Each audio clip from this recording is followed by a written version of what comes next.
अपना टॉपिक चल रहा था रेस्पिरेशन। रेस्पिरेशन में हमने ग्लूकोज का ग्लाइकोलाइसिस करवाया, फिर लिंक रिएक्शन करवाई, क्रेब्स चक्कर चलाया और फिर लास्ट में इलेक्ट्रॉन ट्रांसपोर्ट सिस्टम से और एटीपी निर्माण करवाई, ऊर्जा का निर्माण कराया। और ये सारी प्रक्रियाएं कौन से श्वसन में गई थी? वायवीय श्वसन। हमने पहले जिक्र किया था कि श्वसन दो प्रकार का होता है, ऑक्सीजन की उपस्थिति और अनुपस्थिति के आधार पर वायवीय और अवायवीय। अगर ऑक्सीजन उपस्थित है तो उसे वायवीय बोलेंगे और ऑक्सीजन अगर अनुपस्थित है तो उसको अवायवीय बोलेंगे। तो वायवीय श्वसन में हमने एटीपी बना ली थी, वायवीय श्वसन को पूरा कर लिया था। अब बारी आती है कि अगर ऑक्सीजन न हो तो क्या होगा, तो उसको अवायवीय श्वसन बोलेंगे। और अवायवीय श्वसन अगर होगा तो कैसे होगा, कितनी एटीपी बनेगी, कहां बनेगी और बाकी क्या क्या चीज बनेगी, ये सारी हमें समझनी है। तो बात अवायवीय श्वसन में करते हैं तो सबसे पहले देखो बात यहीं से शुरू करते हैं। अपने पास शुरू में लिया हुआ क्या है, ग्लूकोज है। श्वसन से वायवीय हो चाहे अवायवीय हो, शुरू तो कहां से होगा, ग्लूकोज से होगा। अपने पास ग्लूकोज उपस्थित है और इस ग्लूकोज का हमें ग्लाइकोलाइसिस कराना है। मैं आपको फिर बता देता हूं, चाहे श्वसन वायवीय हो चाहे अवायवीय हो, ग्लाइकोलाइसिस तो होगा ही। ग्लूकोज का ग्लाइकोलाइसिस तो होगा, चाहे श्वसन कौन सा ही हो। तो ग्लूकोज से ग्लाइकोलाइसिस द्वारा हम क्या बनाएंगे, पायरुविक एसिड। याद है क्या, हमने ग्लूकोज के ग्लाइकोलाइसिस द्वारा क्या बनाया था, पायरुविक एसिड बनाया था, पायरुविक अम्ल बनाया था। आपको अगर याद हो तो ग्लूकोज कितने कार्बन का था, 6 कार्बन का, और पायरुविक एसिड कितने कार्बन का है, 3 कार्बन का। इस प्रोसेस को हमने ग्लाइकोलाइसिस बोला और ये संपन्न कहां हुई थी, कोशिका द्रव्य में। अब अगर इसको फर्दर आगे चले हैं तो अगर हमारे पास यहां ऑक्सीजन उपस्थित है तब तो ये क्रेब्स साइकिल में चली जाएगी, ईटीएस में चली जाएगी, लेकिन हमारे पास यहां ऑक्सीजन है ही नहीं। तो अब इसका आगे क्या होगा, यानी मैं बोलूंगा ऑक्सीजन क्या है, अनुपस्थित है। अगर ऑक्सीजन अनुपस्थित है तो इस पायरुविक अम्ल का क्या होगा। अगर ये ऑक्सीजन अनुपस्थित है तो जो प्रोसेस घटित होगी, जो प्रोसेस संपन्न होगी, उसको क्या बोलेंगे, किण्वन बोलेंगे, फर्मेंटेशन बोलेंगे। और इस प्रोसेस की शुरुआत, खोज सबसे पहले किसने की थी, लुई पास्चर ने की थी 1857 में। जब भारत में 1857 की क्रांति चल रही थी तो यहाँ इधर लुई पास्चर किण्वन की खोज कर रहे थे और ये एक बहुत बड़ी खोज है। तो पायरुविक अम्ल ऑक्सीजन की अनुपस्थिति में और आगे कौन सी घटना में जाएंगे, किण्वन की घटना। अब एक बात पहले मैं क्लियर कर लेता हूं, ये चीज आपको आनी जरूरी है। आपको अगर मैं पूछूं कि ग्लाइकोलाइसिस के दौरान नेट एटीपी, ये चीज आपको ध्यान में होनी चाहिए, मैं बार बार बता रहा हूं। ग्लाइकोलाइसिस के दौरान नेट एटीपी कितनी बनी थी, नेट याद करो, कुल बनी थी 4 और 2 काम आ गई थी, तो नेट एटीपी कितनी बची थी, 2 बची थी। सारों को याद है, ग्लाइकोलाइसिस के दौरान नेट एटीपी कितनी बनी थी, 2 बनी थी। अब आप याद करो, ग्लाइकोलाइसिस के दौरान 2 NADH+H+ ये बने थे कि नहीं। तो अब अगर हम इनसे एटीपी बनाएं तो एटीपी इनसे तो तभी बनेगी जब ये सारा सिस्टम आगे लास्ट कहां जाए, ईटीएस में जाए। और ईटीएस में ये तभी जाए जब क्या उपस्थित हो, ऑक्सीजन उपस्थित हो। लेकिन अब अपने पास तो ऑक्सीजन है ही नहीं, तो ऑक्सीजन है ही नहीं तो ये ईटीएस हो नहीं सकता, और ईटीएस अगर नहीं होगा तो फिर इनसे एटीपी बनेगी नहीं। तो फिर ये जो 2 NADH2 है जो को एंजाइम है, इनको बार बार मैं को एंजाइम बोल सकता हूं, इनको बार बार मैं रिड्यूसिंग पावर बोल सकता हूं, अपचयन शक्ति बोल सकता हूं। तो जो दो NADH2 ग्लाइकोलाइसिस के दौरान बने थे उनका क्या होगा, कैसे काम आएंगे, वो बातें हमें पढ़नी है। और ये जो नेट 2 ATP है, क्या इससे ज्यादा बढ़ने वाली है, कब, किण्वन में, ये चीज भी हम देखेंगे कि 2 ही बढ़ेगी या इससे ज्यादा बढ़ेगी। तो ये सारी बातें हमें पढ़नी। तो अब हम किण्वन प्रोसेस को शुरू करते हैं। किण्वन कैसे होगा,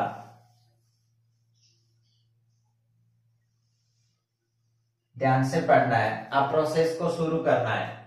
तो हमने क्या किया, अपने पास क्या था, पायरुविक एसिड था,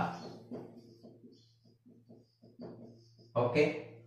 और पायरुविक एसिड का सूत्र, अब सूत्र से थोड़ा काम में लो ताकि इजी हो जाए। पायरुविक एसिड का सूत्र है CH3 C double bond O COOH, ये पायरुविक एसिड का सूत्र है।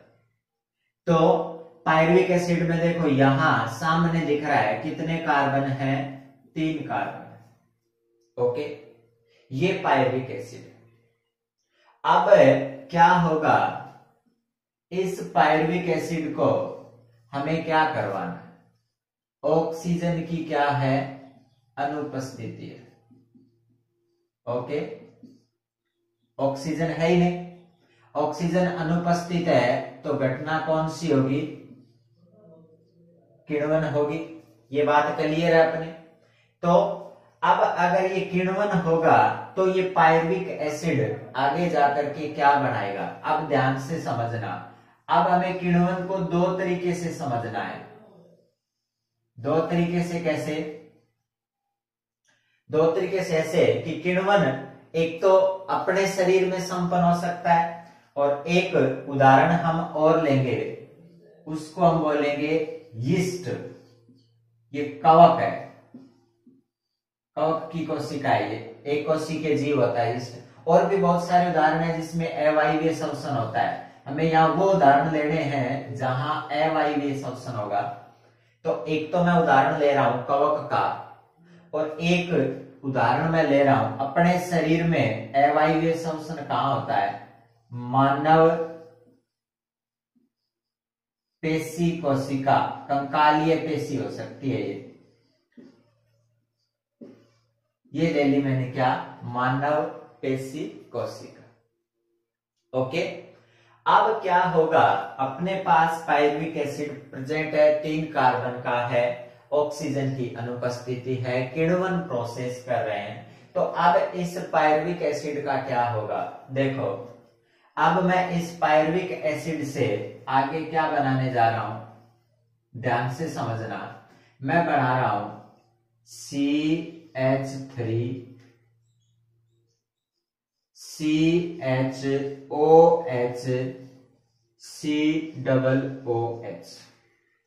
अब यही सारी बात आपके दिमाग में आ जानी चाहिए। थोड़ा सा दिमाग लगाना है कि ये प्रोसेस कैसे हुई, किसकी उपस्थिति में हुई और इसका नाम क्या है। तो पहले तो मैं नाम बता देता हूं इस प्रोडक्ट का। इस प्रोडक्ट को बोलते हैं लैक्टिक एसिड, लैक्टिक अम्ल। प्रोडक्ट का क्या नाम है, लैक्टिक अम्ल। अब यहां आपको क्या दिख रहा है, गौर से समझना।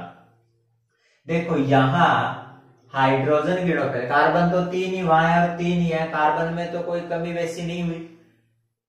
लेकिन हाइड्रोजन गिनो आप, यहां हाइड्रोजन कितने हैं, 3 और 1 4, और यहां हाइड्रोजन कितने, देखो 3 और 1 4। देखो ये 2 हाइड्रोजन फालतू आ गए, अरे 2 हाइड्रोजन ज्यादा है।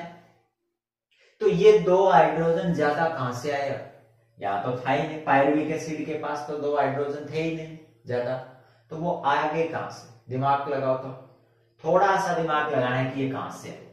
दिमाग कहां लगाना है, आपको ग्लाइकोलाइसिस में जाना है। और ग्लाइकोलाइसिस में याद करो एक चीज बनी थी NADH plus H plus, reducing power, अपचयन शक्ति, कोएंजाइम, ये बने थे कि नहीं, अरे बने थे। तो मैंने क्या किया, इनसे ये 2 हाइड्रोजन ले लिए, और अगर मैं इससे 2 हाइड्रोजन लेके यहां प्रवेश करा दूं तो आप बताओ यहां पीछे क्या बचेगा, NaDH, सॉरी NaD प्लस बचेगा कि नहीं, अरे बचेगा कि नहीं। अब दूसरी बात, अब ध्यान से समझना, देखो यहां हाइड्रोजन 4 है और यहां हाइड्रोजन कितने हो गए, 6 हो गए। अरे सामने दिख रहा है, तो हाइड्रोजन में वृद्धि हुई है। अरे यहां जितने हाइड्रोजन है उससे यहां ज्यादा हो गए, हाइड्रोजन में वृद्धि हुई।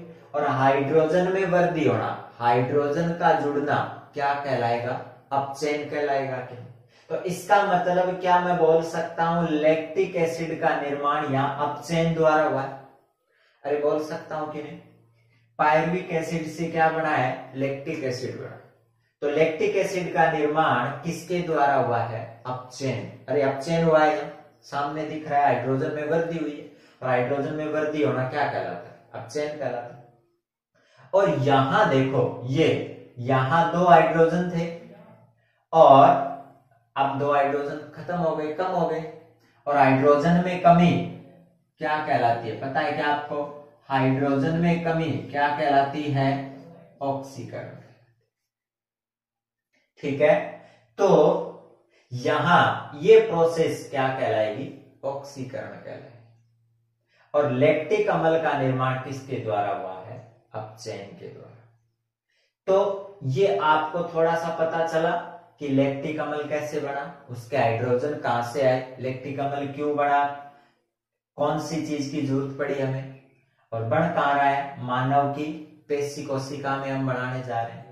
तो यहां निर्माण लैक्टिक अम्ल का होने के कारण इस प्रोसेस को बोलते हैं, इस पूरी प्रोसेस को बोलते हैं लैक्टिक अम्ल किण्वन।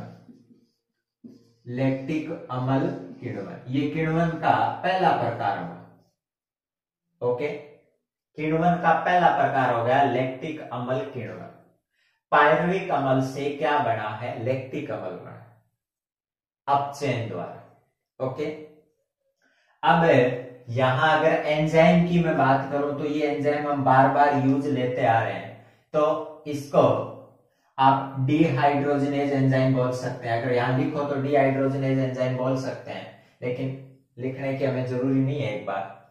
अब हम आगे चलते हैं, कौन सी कोशिका में, यीस्ट में चलते हैं, कवक में। ये एक कवक का उदाहरण है।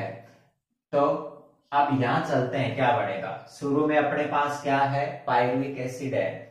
तो यहां थोड़ा सा ध्यान से समझना, पायरुविक एसिड से यहां बनेगा एसिड, एसिड एल्डिहाइड। देखो ये एल्डिहाइड ग्रुप है, तो इसको मैं क्या बोलूंगा, एसिड एल्डिहाइड बोलूंगा। अरे इसका नाम केमिस्ट्री में ये तो जानते हैं हम, या तो एसिड एल्डिहाइड बोल दो या मेथेनेल बोल दो, वो तो हम जानते हैं, तो सिंपल सी चीज है, जानते ही हैं। तो ये चलो मैंने लिख दिया, ये बना एल्डिहाइड। मैं सीधा ही लिख रहा हूं ताकि आप कंफ्यूज ना हो। ये मैंने क्या बनाया, एल्डिहाइड बनाया।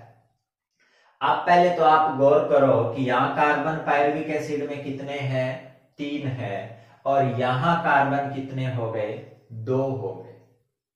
कार्बन एक कम हो गया कि नहीं, अब वो कार्बन गया कहां, तो वो कार्बन जो कम हुआ है वो क्या बना लेगा, कौन सी गैस बना लेगा, कार्बन डाइऑक्साइड।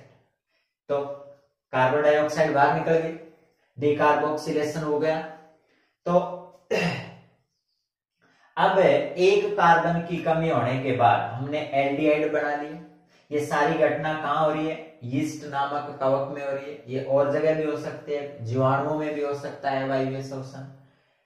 अब क्या हुआ, अपने पास 2 कार्बन का और एल्डिहाइड बन गया। अब इससे आगे हम, इससे आगे क्या बनाए, इससे आगे मैं बनाऊंगा CH3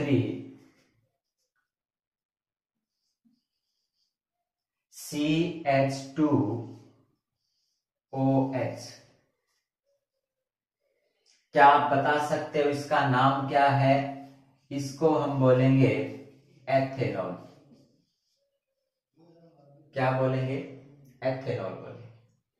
अब यहां कार्बन 2 है और यहां भी कार्बन कितने हैं? 2 है। क्या आप बता सकते हो तो फिर यहाँ फर्क क्या हुआ है?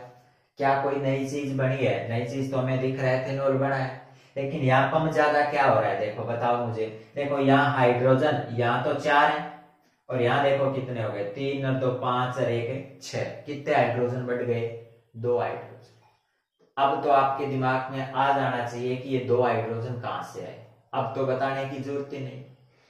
तो ये 2 हाइड्रोजन कहां से है? वही बात, अपने ग्लाइकोलाइसिस में क्या बना हुआ है? NADH+H बना हुआ है कि नहीं? अरे है कि नहीं? और इससे ये 2 हाइड्रोजन बाहर निकल गए तो ये क्या बचा? NAD+ बचा। इस 2 हाइड्रोजन को किसने ले लिया? एल्डिहाइड ने लेकर के क्या बना लिया? एथेनॉल बना लिया। और वही सेम बात मैं बोलूंगा, यहां तो क्या हुआ है? 2 हाइड्रोजन हटे हैं, ऑक्सीकरण हुआ है, और एल्डिहाइड से एथेनॉल बना है तो क्या हुआ है? ऑक्सीकरण हुआ है। क्यों? क्योंकि यहाँ 2 हाइड्रोजन जुड़े हैं। तो एथेनॉल का निर्माण हुआ कि नहीं? कार्बन डाइऑक्साइड का निर्माण हुआ कि नहीं? तो इसको बोलते हैं दूसरा, क्योंकि यहां पर एल्कोहल बना है तो इसको मैं क्या बोलूंगा? एल्कोहलिक। ध्यान से समझना बात को, एल्कोहलिक किण्वन।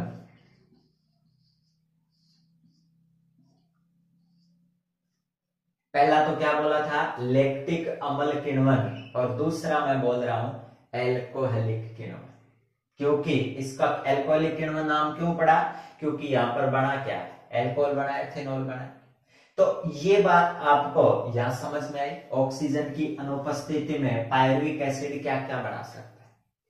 अब यहां एक बात सोचने वाली है, थोड़ा सा दिमाग लगाओ कि किण्वन के दौरान एटीपी कितनी बनी। पहले तो मुझे ये बताओ, क्या यहां किण्वन जब हो रहा है तो कहीं आपको एटीपी बनती हुई नजर आ रही है? अरे एटीपी बनती नजर आ रही है। किताबों में लिखा हुआ है कि किण्वन के दौरान 2 एटीपी बनती है, तो क्या आपको कहीं बढ़ती हुई नजर आ रही है? बनी है एटीपी? कहीं नहीं बनी। एटीपी तो कहां बनी थी? एटीपी तो कहां बनी हुई है? जब ग्लूकोज का हमने क्या करवाया था? ग्लाइकोलाइसिस कराया था। ग्लूकोज का ग्लाइकोलाइसिस कराया था तो नेट एटीपी कितनी बनी थी? 2 बनी थी। क्या इस 2 एटीपी के अलावा कहीं आपको एटीपी बढ़ती हुई दिख रही है क्या? नहीं। तो अब ये आपको कंफ्यूजन नहीं रखना है कि किण्वन के दौरान एटीपी बढ़ेगी, नहीं बढ़ेगी। एटीपी किण्वन से नहीं बढ़ेगी। एटीपी तो पहले बन चुकी है, ग्लाइकोलाइसिस में ही बन चुकी है। किण्वन से एटीपी नहीं बढ़ेगी। ये बात आप दिमाग से निकाल देना। इस कंफ्यूजन में मत रहना कि किण्वन एटीपी बना रहा है, नहीं बना रहा है। एटीपी तो पहले बन चुकी है ग्लाइकोलाइसिस में, तो वो उतनी ही रहेगी। तो फिर अगर एटीपी नहीं बन रही है, एटीपी बन ही नहीं रही है, तो फिर किण्वन को आगे इतना लफड़ा कर क्यों रहे? भाई एटीपी तो पहले 2 बन चुकी, उतनी बढ़ेगी। किण्वन में ये इतनी एटीपी बढ़ेगी लास्ट तक, तो फिर ये बाकी लफड़ा क्यों कर रहे? समझ में आ रही है बात? थोड़ा सा दिमाग लगाओ, सोचो कि ये आगे का लफड़ा हम क्यों कर रहे हैं। ये नहीं करें तो क्या नुकसान हो, और ये करें तो इसमें क्या फायदा होगा। तो वो चीज आपको सोचनी है। तो इसको सोचने के लिए आप एक उदाहरण समझो कि हमारे घर में जब हम खाना खाते हैं तो खाना खाने के बाद बहुत सारे बर्तन होते हैं। अरे होते हैं कि नहीं? अरे खाना खाने के बाद बर्तन बनते हैं बहुत सारे जूठे हुए। तो क्या हम कभी उन जूठे हुए बर्तनों को बाहर फेंक देते हैं? कल दोबारा नए लाएंगे बर्तन, उसमें खाना खाएंगे, फिर जूठे हो जाएंगे, फिर बाहर फेंक देंगे। क्या हम ऐसा करते हैं? नहीं करते। बर्तन को रोजाना साफ करते हैं।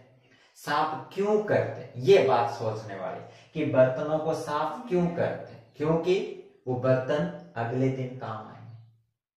अब इसी कंसेप्ट को आपको यहां लगाना है कि किण्वन क्यों करा रहे हैं।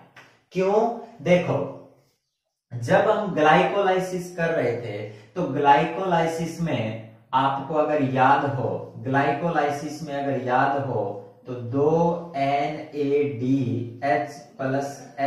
बन रहे थे कि नहीं? अरे ये बन रहे थे कि नहीं? अब याद करो ये वाले कहां काम आ गए, देखो ये काम आ रहे हैं, ये दो यहां लगाओ से मत लगाओ, वो अपने आप समझ जाएंगे। तो ये यहां काम आ रहे हैं कि नहीं, बताओ मुझे। अरे आ रहे हैं। तो अगर ये किण्वन नहीं होता तो बताओ मुझे, क्या ये बनता? क्या ये बनता? क्या अगर किण्वन नहीं होता तो ये बनता? नहीं बनता। और अगर ये नहीं बनता तो यहां ग्लाइकोलाइसिस में बताओ ये जरूरत पड़ती है कि नहीं? जब ग्लाइकोलाइसिस होता है तो ये बताओ जरूरत पड़ती है कि नहीं? इस चीज की जरूरत पड़ती है कि नहीं? ये कच्चा माल चाहिए कि नहीं? ये मान लो बर्तन है वो, तो अगर ये कच्चा माल आप यहां से रिसाइकल नहीं करोगे, ये वाला कच्चा माल यहां से रिसाइकल नहीं करोगे, तो बताओ ये कच्चा माल आएगा कहां से? अरे आ सकता है क्या? कोशिका द्रव्य में तो इतना है नहीं, NADH+ दबाव का तो पड़ा है नहीं। अरे फुल तो है नहीं कि ये तो है नहीं कि खत्म नहीं होगा, जो खत्म हो जाएगा। खत्म हो जाएगा तो इसको रिसाइकल करना पड़ेगा, और रिसाइकल अगर करवाओगे तो ये बनाना पड़ेगा, और ये बनाओगे तो आपको क्या करना पड़ेगा? किण्वन करना पड़ेगा। तो क्या मेरी बात समझ में आई? किण्वन क्यों जरूरी है पता चला। किण्वन के दौरान एटीपी नहीं बढ़ती, ध्यान रखना। किण्वन हमें इसलिए जरूरी है कि जो कोएंजाइम का ऑक्सीडेशन करा रहे हैं, वो ऑक्सीडेशन कराने के बाद NAD+ को काम में लेना है, वापिस उसको ग्लाइकोलाइसिस में लाना है। ठीक है, तो ये बात आपको ध्यान में रखना। ओके, तो इस प्रकार से ऑक्सीजन की अनुपस्थिति में और किण्वन की प्रक्रिया संपन्न। दो टाइप का किण्वन कर रहे हैं, किताब में एक टाइप और दे हुआ है, लेकिन अपने पास दो ही मैन अपने को समझने हैं। पहला लैक्टिक अम्ल किण्वन और दूसरा एल्कोहलिक किण्वन। जितनी भी शराब बनती है वो सारी की सारी इसी प्रोसेस से बनती है। और अपने मानव शरीर में जब कई बार हम बहुत सारा वर्क कर लेते हैं, काम कर लेते हैं, तो शरीर में थकान आ जाती है, जॉइंट में दर्द होता है, तो कभी सोचा है कि ऐसा क्यों होता है? क्योंकि उस टाइम हमारे शरीर में अवायवीय श्वसन शुरू हो जाता है, और वहां क्या बनना शुरू हो जाता है? लैक्टिक अम्ल। और वो लैक्टिक अम्ल थकान लाता है, दर्द पैदा करता है, सूजन पैदा करता है जॉइंट में। कई बार हमारी हृदय की मांसपेशियां हैं, उनमें भी लैक्टिक अम्ल बन जाता है, तो यहाँ आरंभ के पास यहाँ हृदय पर क्या शुरू हो, दर्द शुरू हो जाता है, एंजाइना पेक्टोरिस बोलते हैं जिसको, वो शुरू हो जाता है। तो वो भी किसके कारण होता है? लैक्टिक अम्ल के कारण। अब यहाँ एक चीज मैं पूछूं, अगर थोड़ा सा जानते हो, अगर मैं पूछूं कि हमारे शरीर में ऐसी कौन सी कोशिका हो सकती है जिसमें किण्वन हो, लैक्टिक अम्ल बने, ऐसी कोई कोशिका हो सकती है क्या? थोड़ा सा दिमाग लगाओ, सोचो दिमाग में कि वहां किण्वन हो सकता है, ऑक्सीजन की अनुपस्थिति हो सकती है, ऐसा थोड़ा सा दिमाग लगाओ। अगर मैं बोलूं आपको, मैं ऐसे बता रहा हूं, एक्सेस में बता रहा हूं, ये सोचने वाली बात आपको पता होना चाहिए। मैं एक उदाहरण दे रहा हूं, क्या? RBC। अरे अपने खून में RBC होती, तो क्या मैं बोल सकता हूं कि इस RBC में किण्वन होगा, इस RBC में लैक्टिक अम्ल बनेगा? मैं बोल सकता हूं, लेकिन आपको बताना है कि ऐसा मैं क्यों बोल सकता हूं, इसमें किण्वन क्यों होगा, क्रेब्स चक्र क्यों नहीं चलेगा, ETS क्यों नहीं चलेगा? तो सोचने वाली बात है, और ये बात सोचने वाली है इसलिए हमें आनी चाहिए। आनी क्यों चाहिए आप समझ लो। अगर नहीं पता है, अपने को पता है कि RBC जो है उसके अंदर क्या केंद्रक होता है? केंद्रक होता है क्या? नहीं होता। क्या माइटोकॉन्ड्रिया होता है क्या? नहीं होता। अगर माइटोकॉन्ड्रिया नहीं होगा तो क्या क्रेब्स चक्र चलेगा? क्या ETS चलेगा? नहीं चलेगा। माइटोकॉन्ड्रिया के बिना तो ये हो ही नहीं सकती। और हमें पता है RBC में तो किसके अलावा, हीमोग्लोबिन के अलावा तो कुछ होता ही नहीं है। अरे RBC में हीमोग्लोबिन के अलावा तो कुछ होता ही नहीं है, तो फिर कुछ होगा ही नहीं, तो फिर इसमें वायवीय श्वसन कैसे होगा? अवायवीय होगा, और अवायवीय होगा तो किण्वन होगा, किण्वन होगा तो क्या बने? लैक्टिक अम्ल बने। तो इसलिए हमारी RBC में भी किण्वन होता है। तो अब ये किण्वन की प्रोसेस में आपको जो बात ध्यान में रखनी है वो ये रखनी है कि किण्वन के दौरान एक तो एटीपी नहीं बनती, एटीपी कौन सी, ग्लाइकोलाइसिस वाली ही मानी जाएगी, ठीक है। अगर बाई चांस हमें पूछ ले कोई कि अवायवीय शोषण के दौरान एटीपी कितनी बनती है, तो हमें बताना है अवायवीय शोषण के दौरान 2 एटीपी बनती। अब हमें पूछ ले कि एल्कोहलिक किण्वन में क्या क्या बन रहा है, देखो कार्बन डाइऑक्साइड बन रही है और क्या बन रहा है, एल्कोहल बन रहा है। एटीपी पूछे कितनी, वही 2 एटीपी। तो ये चीज हमें ध्यान रखनी, ये चीज हमें पता होनी चाहिए। तो ये था अपना टॉपिक क्या, किण्वन। छोटा सा टॉपिक है, इजी टॉपिक है, बस कुछ कंसेप्ट हैं जो हमें ध्यान में रखना है। ओके, ठीक।